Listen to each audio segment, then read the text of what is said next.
Randy started working already. She started working. Before we started filming, what the heck are you doing? Being impatient. I got off the ones that I can without going above as well, so that's the next step. Okay. Well, we got an intro to do, so let's do that. Oh.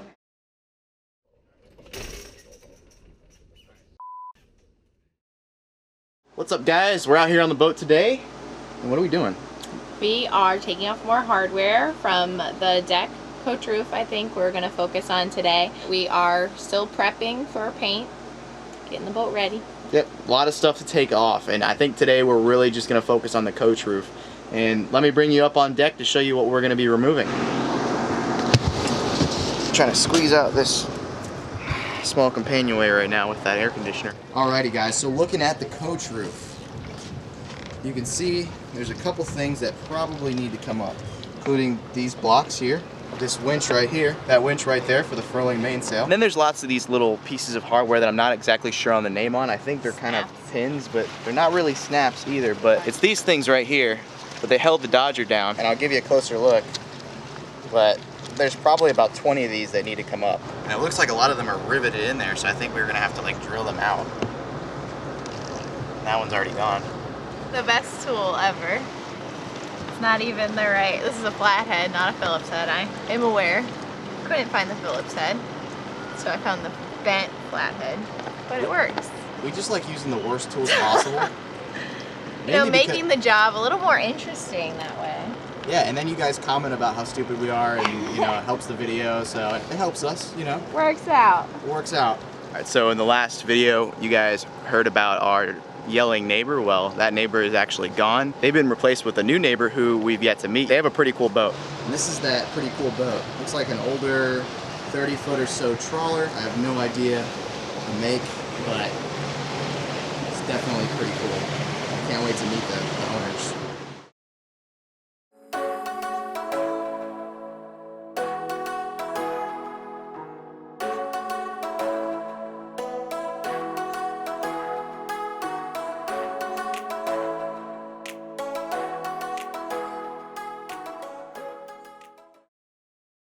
So I know we've mentioned before how flaky the paint is, and that's like why we feel it's necessary to repaint the deck, but this kind of just shows you exactly what we're talking about. Like the paint is just flaking off. I don't think it was well prepped before they painted, because even like under the paint that is there, it's extremely dirty. I'm not even sure they washed the boat before they painted, or if it's just because it's so cracked and flaky that it got dirty beneath it.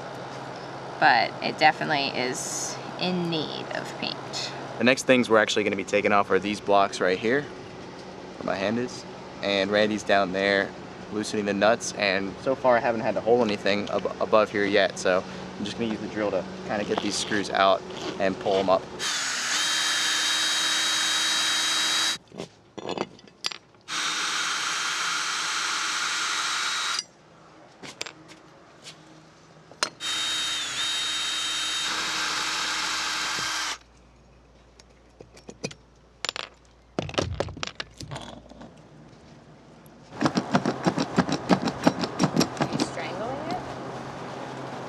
Almost.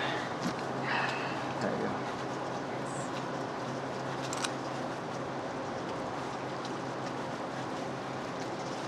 It's heavy. Alrighty, we pretty much got everything on the coach roof up, except for those little pins that used to hold the Dodger down.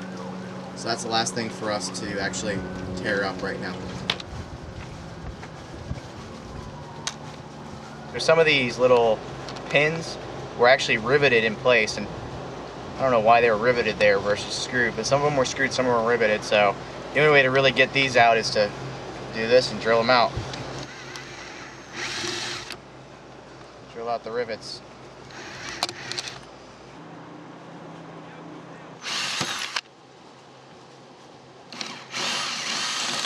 Alrighty, so we pretty much got everything off the coach roof that we needed to get off. We got the deck hardware off, and we got the pins that used to hold the Dodger down, all those off. Now I'm gonna go back through and re-drill the holes that went through the deck a little bit bigger, so that this way I can fill them with thickened epoxy, and when we put the deck hardware back on, we can drill out that thickened epoxy, and if it ever leaks again, that thickened epoxy will actually protect the core so the core won't get soaked. Right now I'm gonna start drilling, and tonight we'll be filling.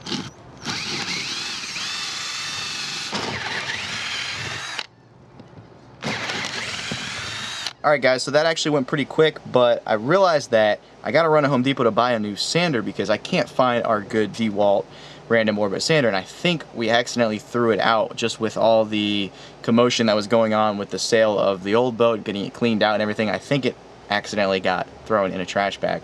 So I gotta go get another one because the only sander I have is a stinky little finish sander that I used last week, and that's just not gonna be good for the amount of sanding that we're gonna have to do to get this deck prepped. So I got to do some sanding now. Gonna go run and grab a good random orbit sander, and I'll be back to sand and fill those holes that I just drilled out. Randy's up in the V-berth grading some papers for her class, so she's getting that kind of work done, and I'm gonna go run and get the sander. Alright guys, I'm back, and as you can see, I've got a new random orbit sander. This time I went with Bosch because Mods from Sail Life uses pretty much all Bosch tools, and he likes them all, so I very much trust his opinion. He's basically my favorite channel on YouTube.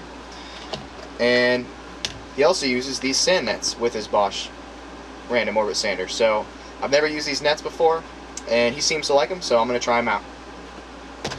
Let's get sanding.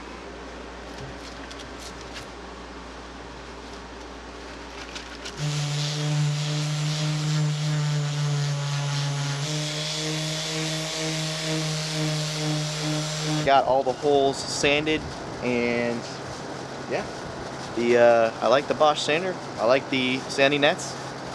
Works pretty well, and now I just have to vacuum everything up and fill the holes with thickened epoxy.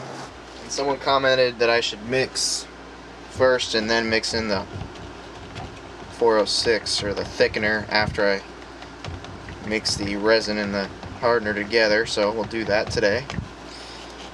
So that's mixed a little bit. Now I'm using 406 instead of that other stuff I had. I was waiting for this stuff to come in the mail from Defender. This is a better filler for filling holes in the deck, to my knowledge. I don't know 100 crazy amount about this, but I believe that this is a better filler than fairing compound. Alrighty, I'm just going to cut this little tip off right here and go up there and start filling.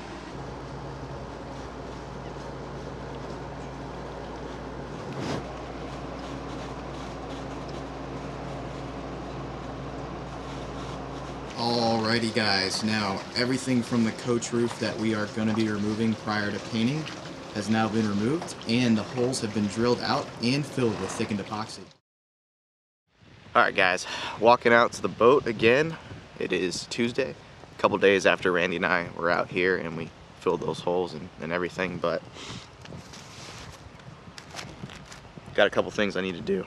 All of the holes that we filled look pretty good.